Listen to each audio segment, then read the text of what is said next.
Howdy ho, guys and gals. I'm here to do something almost everyone on the internet is going to tell you is an epic fail. And I'm going to do it right now. Let me do it. There you go. That is my VIN number. You're going to get lots of people telling you that if you put your VIN number out there, they're going to steal your car. They're going to steal your identity. They're probably going to take your dog.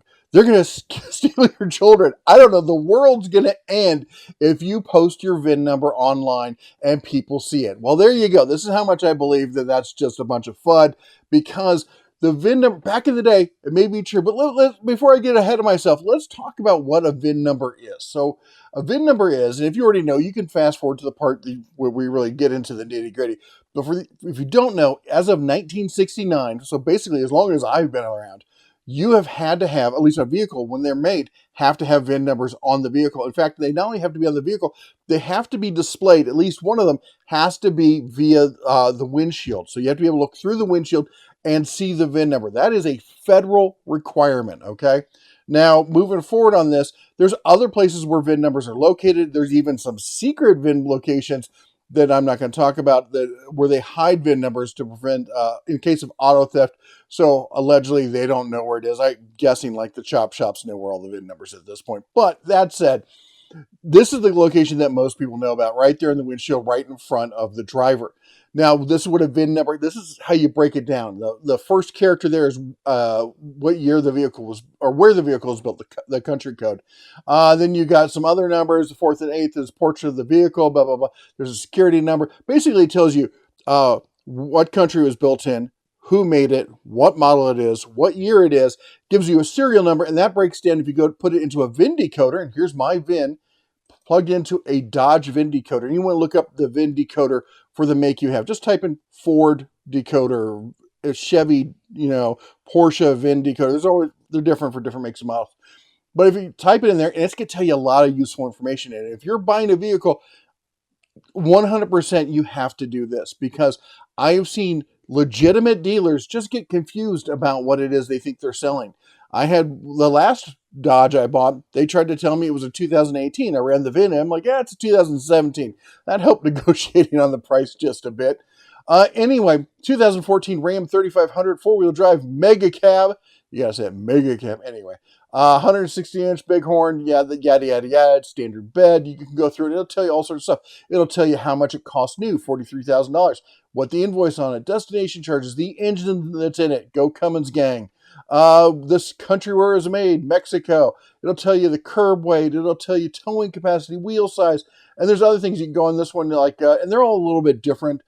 Style and trim. It's the bighorn package. The equipment that's on it. Look, I can even get my rear axle ratio.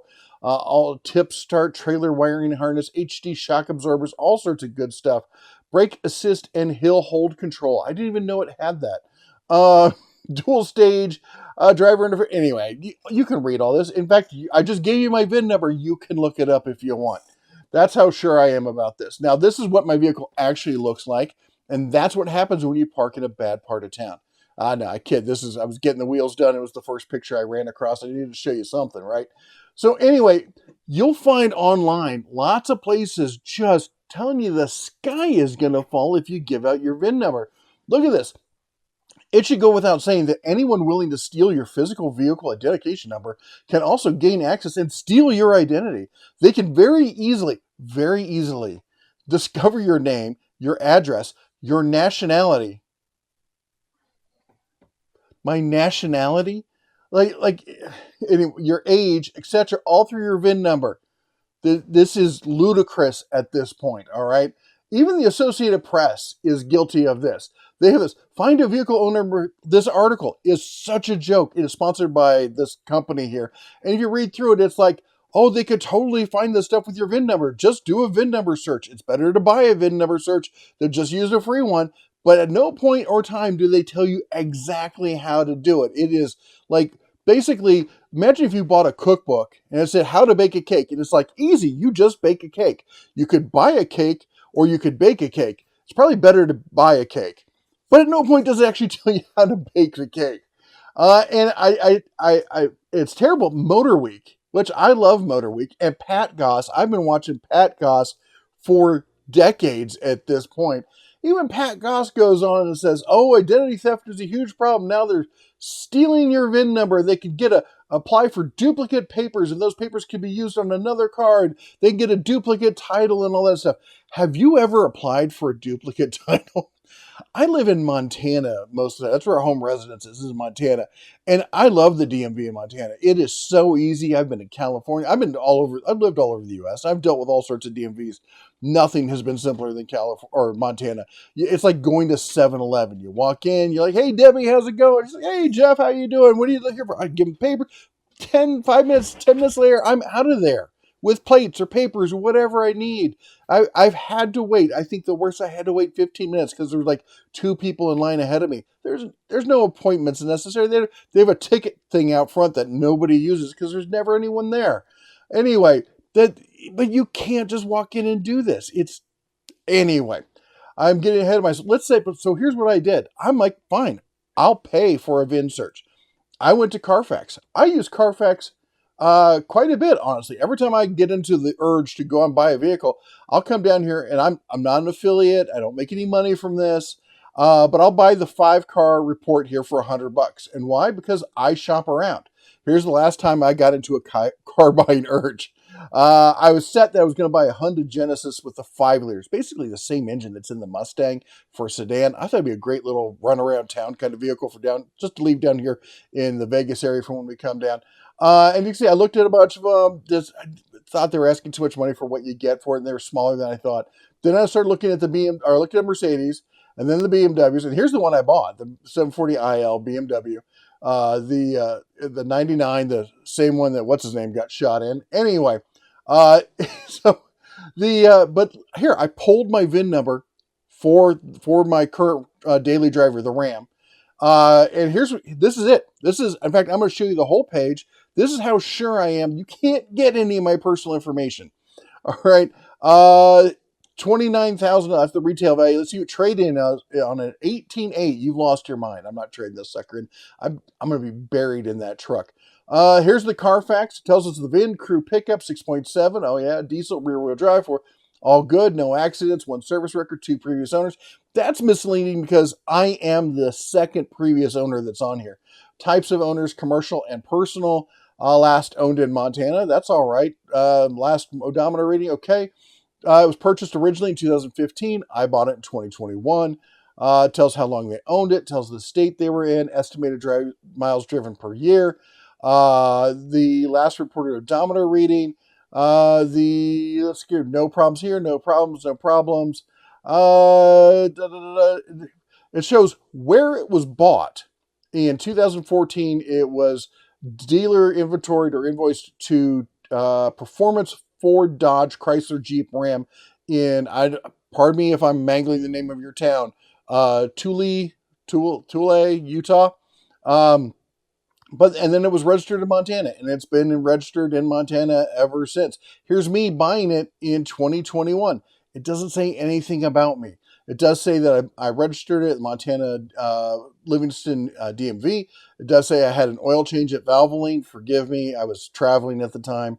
Again, that I renewed my license in Montana. That's it. That's all you're going to get. Look, that's the whole page. That's the whole page. That's all you're going to get from this. You're not going to get my name. You're not going to find out, where I was born, my nationality, or any of that kind of stuff. Now, what I did know, luckily, when I bought the car, is I went through the car and I found some paperwork and stuff. I did find the previous owner, because knowing the previous owner really helps. In my case, the previous owner was none other than the Yellowstone Club. Now, the reason you don't know who the Yellowstone Club is because you're poor. Don't worry, I am too. We all are. The Yellowstone Club is the world's only private ski and golf club. It's a ski golf club resort that owns its own mountain kind of thing. It's ridiculous. Membership's only $500,000 a year with $75,000 a year as membership fees. However, you do have to own a property there. You have to buy one of the residences. And I think you can get one of the small condos for $5 to $6 million these days. So not much to get in other than the fact that it's invitation only and you got to be one of those jet setting elite types. So that's it. What if I took the VIN number and I just Googled it along with my name? All right, that should be easy to find, right? Well, here's what Google says. Nothing. Not a darn thing. How about duck, duck, whatever this thing is? Again, nothing. Now I binged it. I hate that's so cringy to say that. I know Microsoft so wants you to say that. Don't say it. So I ran it on Bing, and here's what I got. Bing actually came up. Look, they actually found some old selfies of me. Man, I was ripped back then, wasn't I? And apparently black. Hey, don't hate me because I look good. Old age though, it does things to you. Anyway, the it doesn't find anything about me. You're not going to find anything at all. Now, some more information if you do some more research about like what they can do with VIN numbers and stuff. Well, here's one thing I want to say this. So I don't like to I'm not a legal expert. I'm definitely not a lawyer. I don't play one on TV either. But from my reading of federal law, it says you may not deface the VIN number, but it's not illegal to block the VIN number at the federal level. Now, this article here is saying that a local sheriff says it is blocking your VIN number from displays actually against the law. You need to have your VIN number displayed. He also says, fun fact though, you're not required to have a windshield. So good to know, at least in Bexar County. So local laws can really screw with everything. But the fact of the matter is, at the federal level, the VIN number has to be there. You can't change it. You can't damage it. You can't deface it. But if you put a piece of paper over it, like between the windshield and the VIN number, that's not illegal, federally speaking, as far as I can tell. Local law, he's saying that it is. So check your localities. Now, but here's the thing. You should be aware of this. There is a Supreme Court case on this. And what happened was somebody put a piece of paper obscuring is not a federal offense, but obscuring the VIN number. The police officer looked, couldn't see the VIN number, and used that as justification to enter the vehicle, where he found some illegal stuff and arrested the driver. Now, you can argue about whether that's right or wrong. I'm not here to justify whether that's statutory, whatever. I'm just saying this is what the case law is, all right? I'm reading you case law. I'm not making a judgment here. I think we're not going to get into it. But the Supreme Court actually overturned a lower court's decision saying, no, you can't do that. Supreme Court said, yeah, you can. Blocking the VIN number is justification for entering the vehicle to find the VIN number. If you enter the vehicle and find something else while you're there, maybe you shouldn't have obscured the VIN number. So be aware of that. Now, a lot of people are going to go, but hey, Jeff, I can just get your VIN number. And that's the thing is, because they have to be displayed, whether you post it or not, anybody can walk right up to your car at a parking lot, write down the VIN number. And then, of course, we've all seen it like, on the old Rockford Files there. You walk right into the DMV, slide a piece of paper and like, hey, can you pull that VIN number? He's blocking my driveway on one of my properties. I need to figure out what it is so I can contact him, tell him he needs to move his vehicle. Yeah, that was a thing that you used to be able to do. You also used to be able to ride dinosaurs, apparently. But that's not a thing anymore. That's not been a thing for a long time. Now, I don't get me wrong, I'm a huge fan of the Rockford Files. And yeah, I really wish I had that car. And I loved that car back in the day. But you know what? Also back in the day, we had paper driver's license. Now, this is an old one. This one's from the 40s. I don't have a picture of mine. And I'm 54, just turned 54 this year. And when I got my driver's permit in Iowa when I was 14, in fact, I think that's still a thing.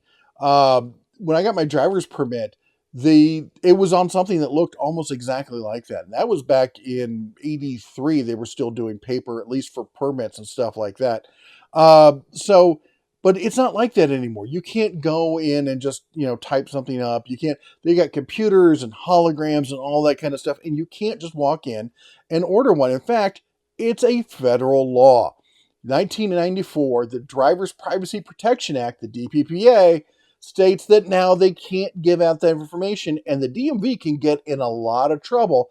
This is very similar to like HIPAA laws. They can't give out your private information unless you are a authorized source, a police officer, or in some cases there are private businesses, but those businesses have to go through a licensing program to get access.